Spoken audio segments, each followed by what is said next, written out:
What's going on, y'all? So we're going to show you how to do, well, really Justin is going to show you how to do fluoro to mono to make a leader. It's for your fluorocarbon leader. It might be a little hard to see with the light fluoro, but Yeah, if I get up close to it, they'll probably be able to see it. I always start out on my, whatever my main line is, I always start out on that end. Make a small loop, pull you some slack. That's a phone call. It's really simple, guys. Once you make your loop, you come up. You're gonna come up just like this, and you're gonna come through the hole that you made. You're gonna take your tag in through around both lines. Depending on what size line you're using, what pound test, and whether it be braid or mono is going to determine how many loops you really need to make. I prefer 7. It's kind of like my little lucky number there.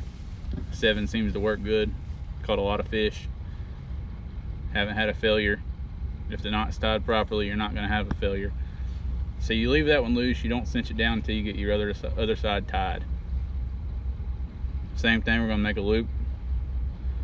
And leaving that loose, you can adjust it. So I can still pull leader through if I need to. Come up. Tag in through, same way you did the other side.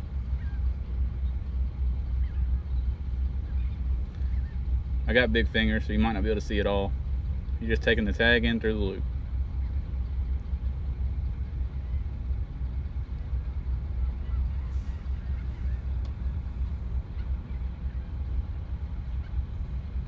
One more. Another tip is to add moisture.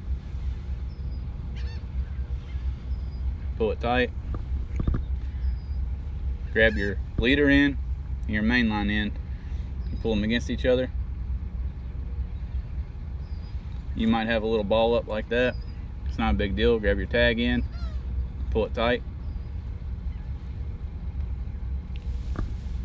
There's your end result. It's a good knot. So that's fluoro to mono. That's the uni knot. We're about to do the fluoro to braid for the next video, in case you need help doing that, because I can't do it.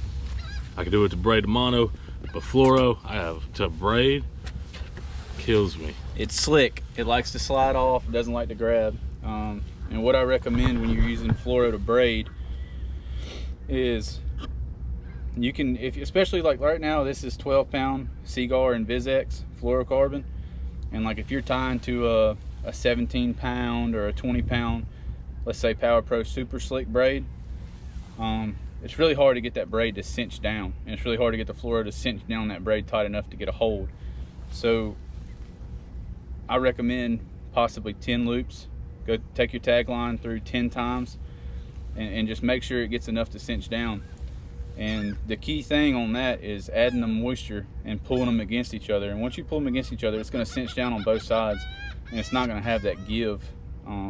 Any give in a knot's bad. Y'all know that. You don't really want a spring or any type of slack. You want the knot to be tight, real tight. So once you get it real tight, it's not going to go anywhere. It's going to cinch down against each other. It's going to pull against each other, and I've caught a lot of big fish on that knot. So it's not something that's going to overpressure either side of the line. You have plenty of room in there to fight a big fish without any problems. So we just did fluoro to mono. Now we're going to do fluoro to braid, and this is Power Pro Super Slick. It's super slick. It really is. It doesn't like to hold anything. So on this, what I like to do is start off on my leader side. So I'll start off on the fluoro to braid side, and I'll do the same thing. I'll make the same loop that we talked about in the last segment. I'll make the same loop. I'll adjust my leader to give me enough tag line to do what I need to do. I'll come here, same way. You go on the back side, through the braid, around the fluoro, And like I said earlier, on this, don't really worry about a number, just make sure there's enough. I say 10, 9 or 10 really seems to work pretty good for me. And I use this in a lot of applications because I love braid. I love the castability of braid. I love fishing braid in windy conditions, and I love the fact that braid floats. So a lot of times I run braid on most of my reels, and people are so scared of braid because of this aspect right here that, you know, you can't catch a lot of fish in clear water because of the braid. So learning how to tie this knot was essential for me to be able to catch more fish. And once you get your loops right, just kind of hold your tag in a little firm and cinch it down. You don't have to really hold on to your tag line. It just helps it come out cleaner at the end. Once you get enough tag exposed, just go ahead and tighten it up a little bit. It should run right in. There's that tag line again being a pain.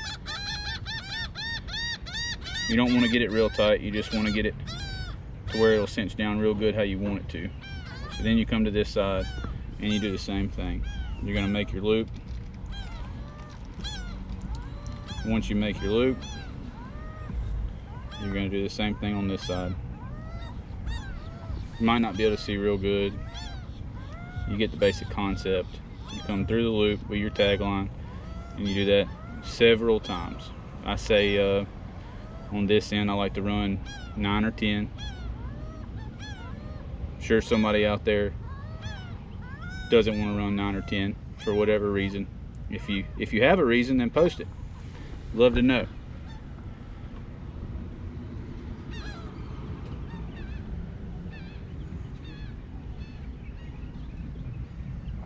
And then the same thing, you want to make sure it's nice and wet before you cinch it down on both sides. So you give it a nice little pull. It's going to tighten up like that. And you run it down here. Once you pull on your tag in, they're going to come together like that. Don't be scared to make sure it has plenty of moisture. Give it a nice firm pull, set them in there, and that's not going anywhere, guys. It's not going to slip. It's not going anywhere.